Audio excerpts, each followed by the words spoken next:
tight. Off those cameras. Yeah. They got them everywhere, don't they? Yeah.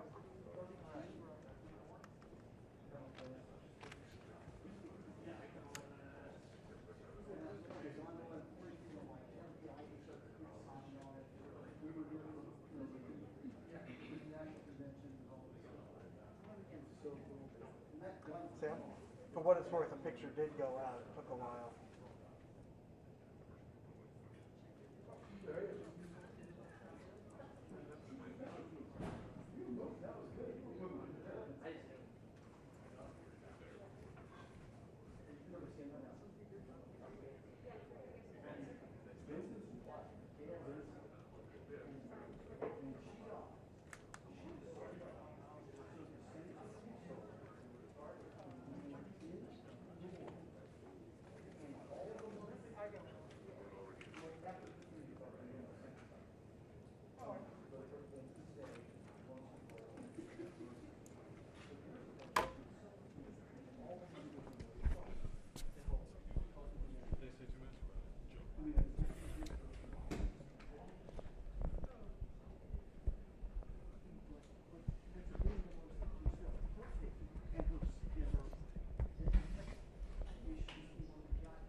Tom.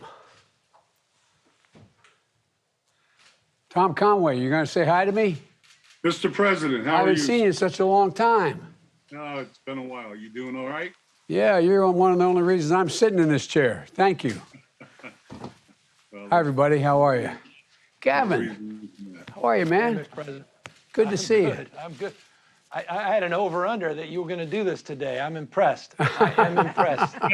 Thank you for not canceling on us. Oh, you kidding me? Oh, we don't have much going on, other than Russia and Ukraine. And anyway, should we start? I guess I'm starting, huh? I guess I already started.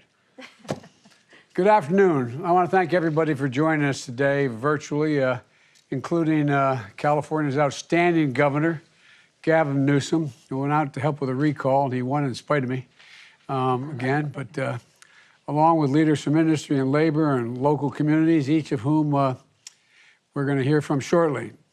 And here at the White House with Jennifer Granholm, our former governor and energy secretary, Gina McCarthy, the National Climate Advisor, and Kathleen Hicks, the Deputy Secretary of Defense. And we're here to make an announcement that sounds a little complex on the surface, but really it's about something quite simple. It's all about the belief we share that to build a truly strong economy, we need a future that's made in America. Almost exactly a year ago, I issued an executive order to prioritize strengthening our domestic supply chain. Because what I found out was that, if I was going to follow through on my commitment to say we were going to make it in America and build it in America and have all of it built in America, we needed a supply chain that was reliable and including critical materials like lithium, graphite, rare earth materials, which are badly needed for so many American products, but we're so much and we were in so desperate need of. These minerals power phones and computers, household appliances, electric vehicles, and batteries, solar panels, wind turbines, and so much more. Without these minerals, we simply cannot function. They can't function. And we expect the demand for them to increase by 400 to 600% over the next several decades. And up to now, we've had to import a significant portion of them, close to 100% importation from other countries, particularly China, Australia, and Chile. And when I signed the executive order last year, I was determined to change that. And we've seen what happens when we become dependent on other countries for essential goods, like computer chips. Everyone's become aware of that. And because the computer chips are so badly needed, why did the cost of automobiles skyrocket and become about a third of the reason for the increase in inflation? Is because they didn't have the computer chips. You can't build an automobile today without those chips, as well as personal protective equipment and so much more. And when it comes to clean energy, China has spent several years cornering the market on many of the materials that power the technologies that we rely on. That's why I committed us to build a clean energy supply chain stamped Made in America. And Made in America means using products, parts, and materials, as well as minerals, right here that are in the United States of America we get them. It means betting on American workers. And it takes a federal government that doesn't just give up lip service to buying America, but actually takes action. My economic strategy, building from the bottom up and the middle out, is why in my first year as president, we had the greatest year ever in job growth in American history, 6.6 million jobs. Faster economic growth the fastest in nearly 4 decades. And that's why America added 375 manufacturing jobs last year, the highest increase in nearly 30 years.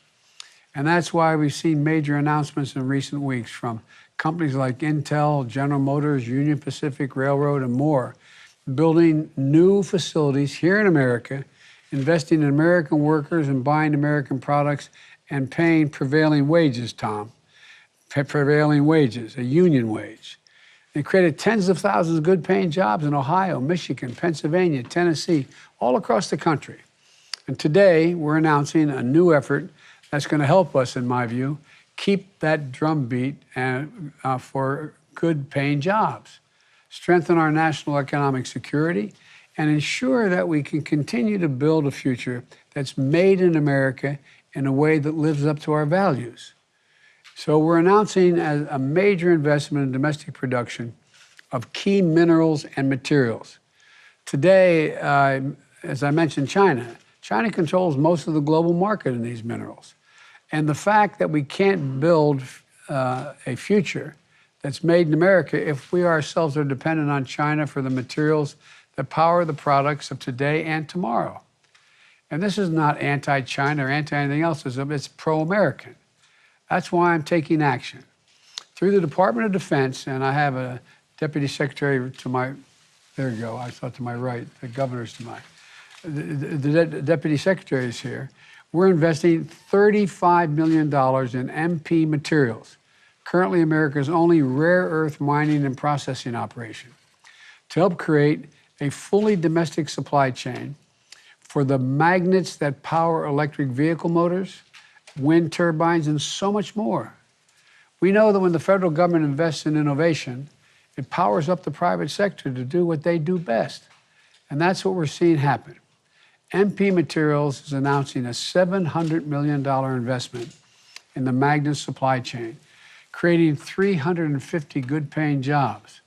Berkshire Hathaway Energy, renewables, is breaking ground for a new facility this spring in your state. I know Gavin knows more about this than I do, but in California, to test the new process to pull lithium, which is used for batteries, for phones, for cars, for underground sources in California, Imperial Valley, in a way that's environmentally sustainable. And last week, Redwood Materials announced a partnership with Ford and Volvo to recycle lithium-ion batteries, so you'll be able to produce more of those batteries, taking out the minerals and reprocessing them so they can be used to power electric vehicles, reducing the need for new mining. And that's just the beginning, in my view. These new investments are going to do more than create good-paying jobs. They're also going to set America up to lead the world in building a clean energy economy and a clean energy future. As we build the economy, we're going to build it around working Americans. That means making sure that labor is at the table, the tribes and the people from the community are at the table from day one, and that environmental protections are paramount. We have to ensure that these resources actually benefit folks in the communities where they live, not just the shareholders. And that's going to create good-paying union jobs. And that produces more sustainability. You know, so we can avoid the historical injustices of too many mining operations left behind in American towns. I come from Scranton, Pennsylvania, used to be an anthracite coal mining. Mining is mining, but there's all kinds of it.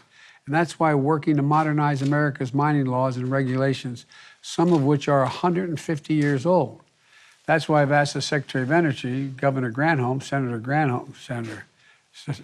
Granholm, but you're my governor, former governor, to visit the Imperial Valley in California and hear directly from local residents how this will impact on them.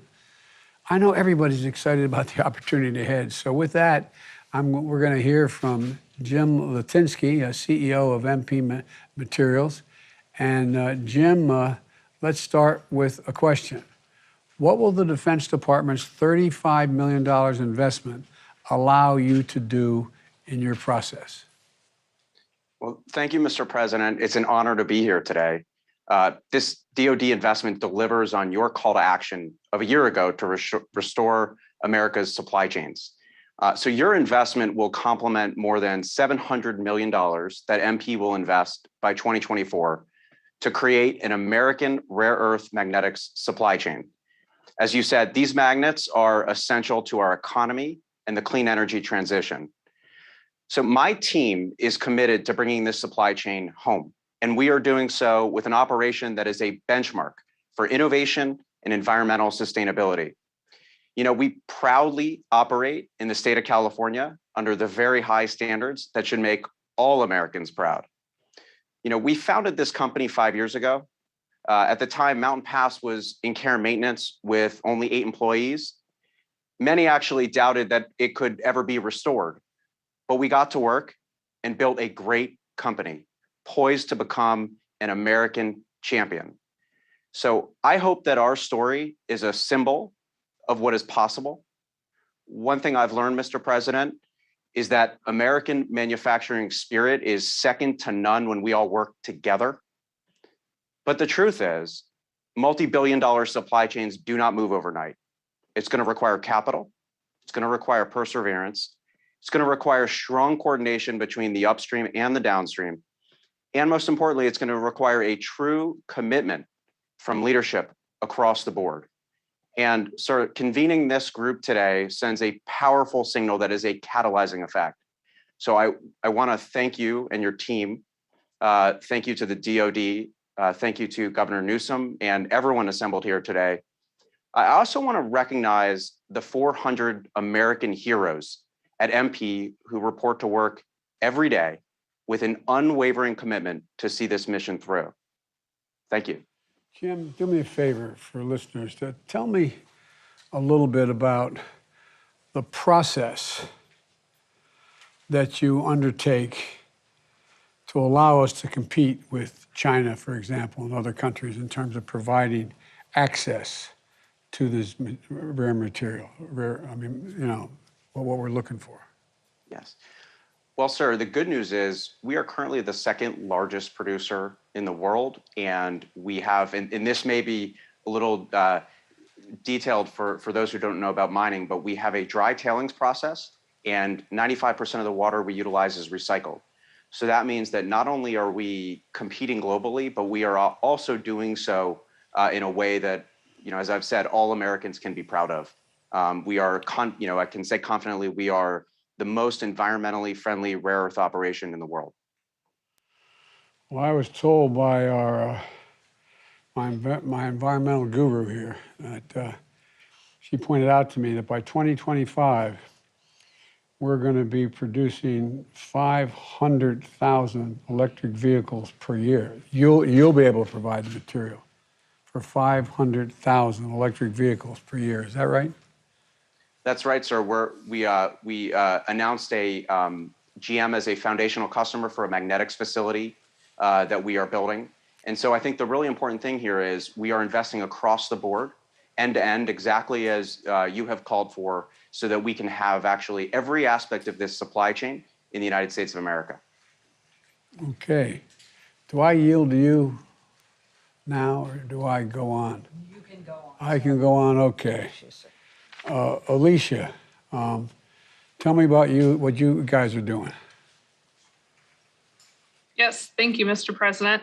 It's an honor to be here with you today to talk about the exciting work we're doing in Imperial County, California, and the benefits it could bring to the local community. So at BHE Renewables, we are working not just to secure a domestic source of lithium, but we're working to secure the most abundant source of lithium in the United States using the world's most environmentally friendly technology and providing economic and employment benefits in one of the most disadvantaged communities, counties in the country. So if this seems ambitious, it is. And there's no one better suited to take on an ambitious task like this than Berkshire Hathaway Energy. We've been operating geothermal plants in the Imperial Valley for 40 years, and we're currently operating 10 geothermal plants by bringing superheated brine from several miles beneath the Earth's surface and using steam from that brine to generate clean baseload power.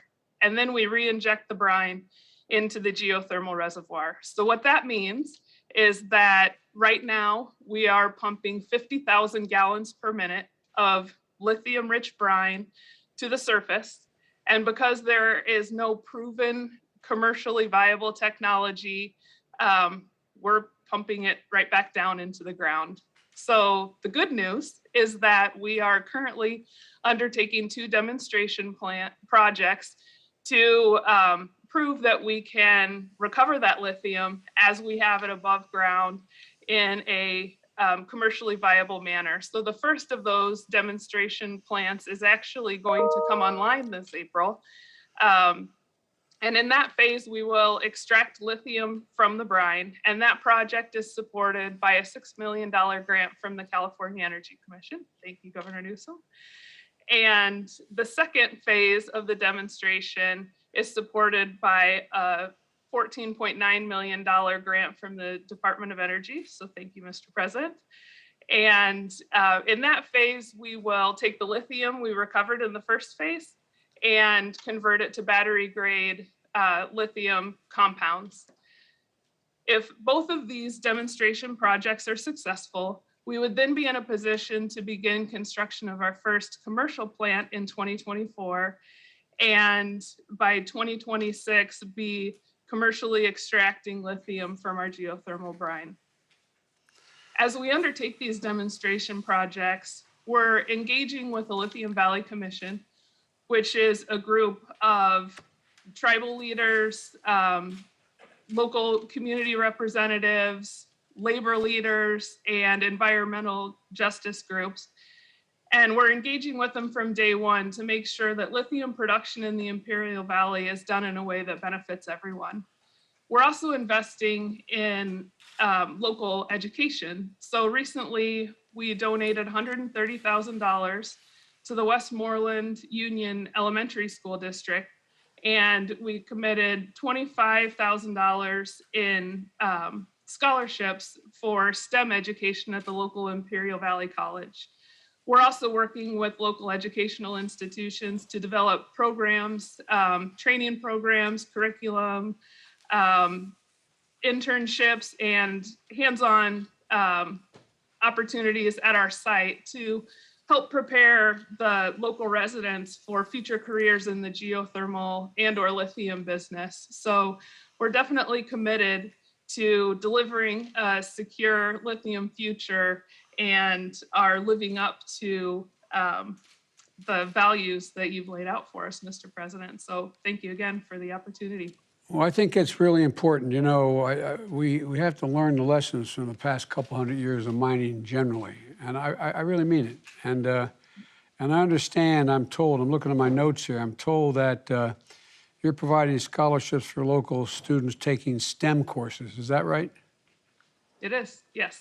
And are you going to be developing internships as well? I mean, this is, correct me, Governor, if I'm wrong, but I think this has the 5th highest unemployment rate in California, and a poverty rate is over 24%.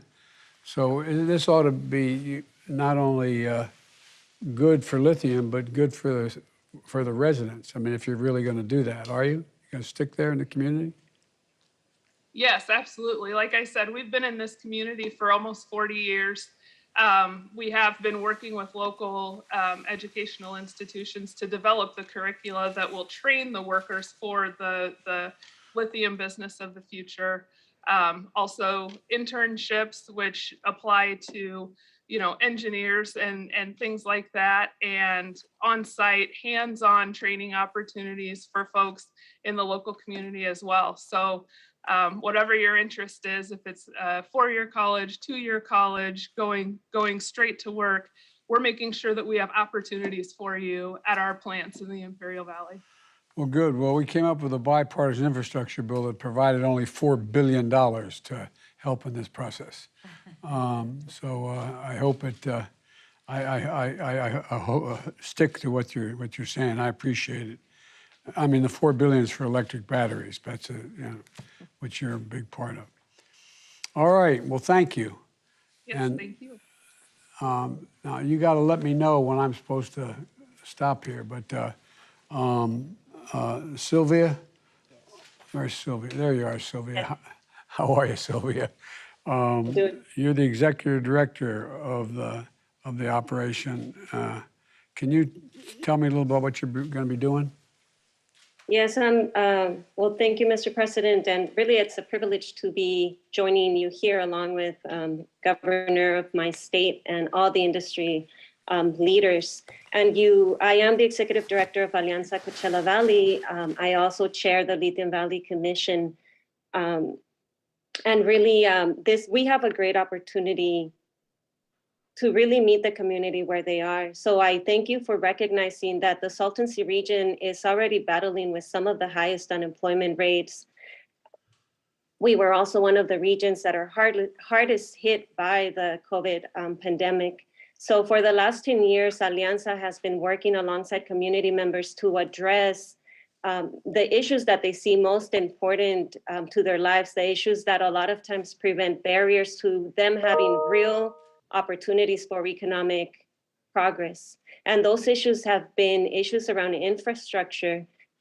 And when we're talking about infrastructure, we're also talking about the same infrastructure that left our mostly agricultural community at a disadvantage when it came to being able to protect themselves from COVID.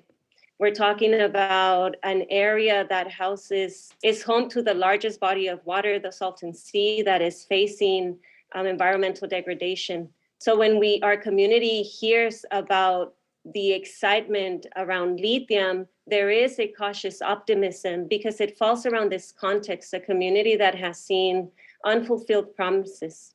And could this be a game changer?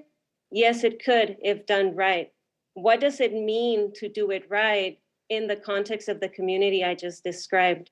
It means that we are going to have to double down on the investments going beyond incentivizing career and educational pathways.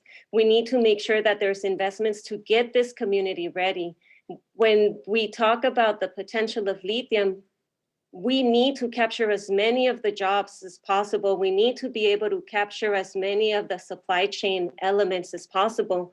But if I look at my community and I see that when there's a high wind, our power lines fall, it leaves our communities without power, we have a long ways to go. And we're really counting on the incentives that are coming from the federal level, that are coming from the state level, to be able to do this right for our communities. We want to be at the table and help you understand what it means to us to have a prosperous economy.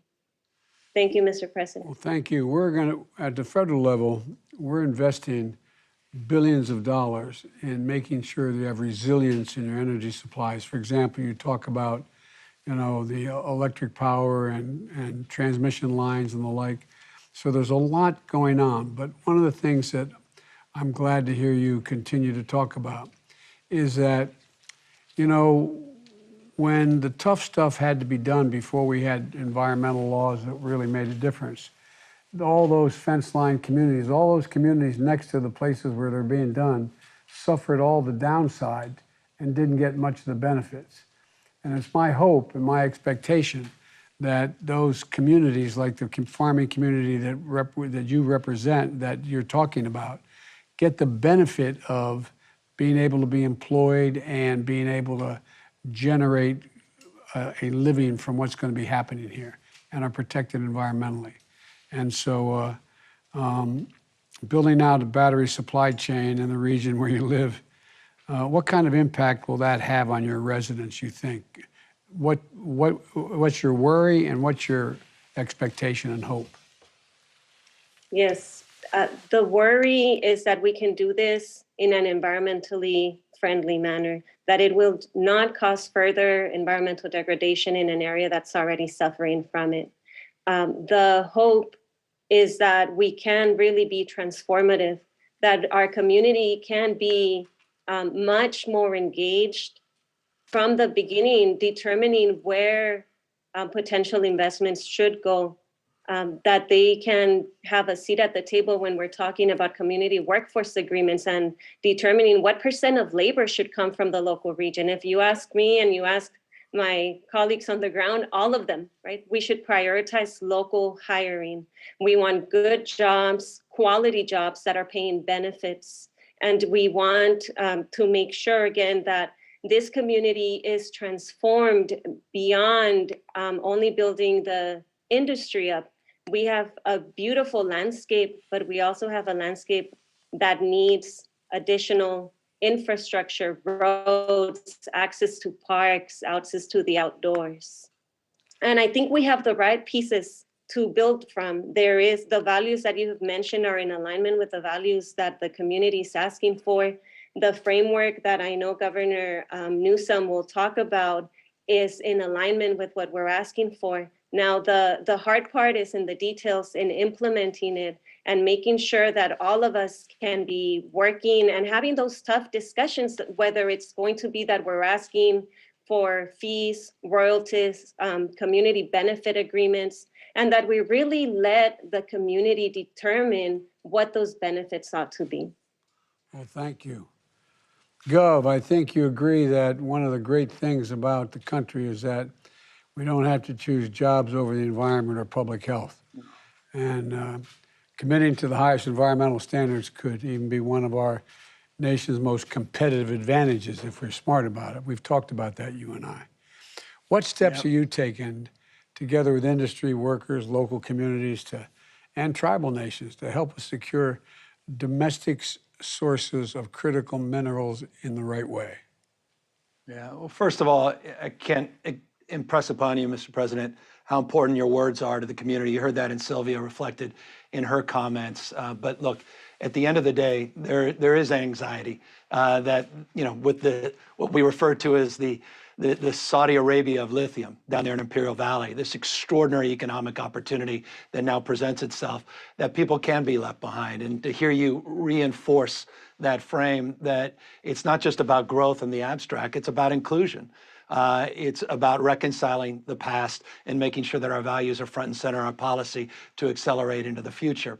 And so just those words are important, but I want you to know we're following up by codifying them and organizing with Sylvia and her team with a community benefits package, focusing not just on the economic opportunity, but making sure that the growth and inclusion strategies include local hires, include local benefits in a sustainable way. And that's what's so exciting from my perspective, because you know, there's an old African proverb that says, you want to go fast, go alone.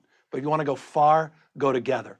And I think the opportunity to set this up where we can go deep in these conversations today, where we can accelerate those investments, presents itself anew. And you're giving us enormous amount of energy in this space with these new resources and a resourceful mindset, where we also can address the twin problem, which you began with, and that is national security.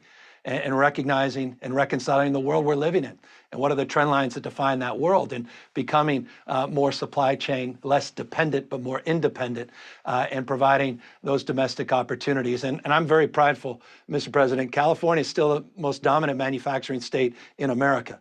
26% of your jobs, American jobs, came out of California in December, 26%. We're really proud of the American job recovery. We're really proud of California's approach, but it's around creating policy that it could accelerate that growth, but again, with this mindset around sustainability. And so thank you for, again, your leadership, and we're really looking forward. We think this is big. We don't want to understate it. We also don't want to overstate it. We're still doing a lot of the due diligence, but if it's as big as it appears to be, this is a game changer in terms of our efforts to transition to low carbon green growth and to radically change the way we produce and consume energy. And this is a hinge moment in the history that you're making, not just here today, but the work you've been doing the last year. Well, thanks, Gov. I agree with you. This is one of those moments. It's one of those inflection points in history. And I've been saying that. You and I, we've spent a lot of time together. You and I both talked about it. There's so much that has the potential to change for the better. To fundamental, like the idea of all of us here talking about the combination of the economic, the technological breakthroughs, coupled with the impact on doing it in environmentally sound ways to produce changes in the nature of communities. And I think it just has enormous opportunity. And as someone was pointing out to me today, your economy in California is bigger than about the size of Russia's. For real. No. Twice the size, Mr. President. Yeah, I know. Fifth largest economy in the world, so treat us well, thank you. But who's paying attention, right? No, but all kidding aside, it's been great. And that's mainly because I think I'm going to turn this over to Gina McCarthy to facilitate the remainder of this conversation. But I think it's in part because the next guy she's going to represent, the president of the United Steelworkers, but that's a different section. But anyway, thanks, Gov. Appreciate it, Gavin. Appreciate you. Thanks, everybody, and stick around. We're going to ask the press corps if they don't mind leaving at this point, and then we'll start up the conversation again, if you don't mind. Thanks so much. Thank you. It's time to go. It's time to go. Thank you. Thank you. Thank you. Thank you. Time to move for us. Thank you. Do you think you may have underestimated Putin? Thank you. Time to move. Thank you. Thank you.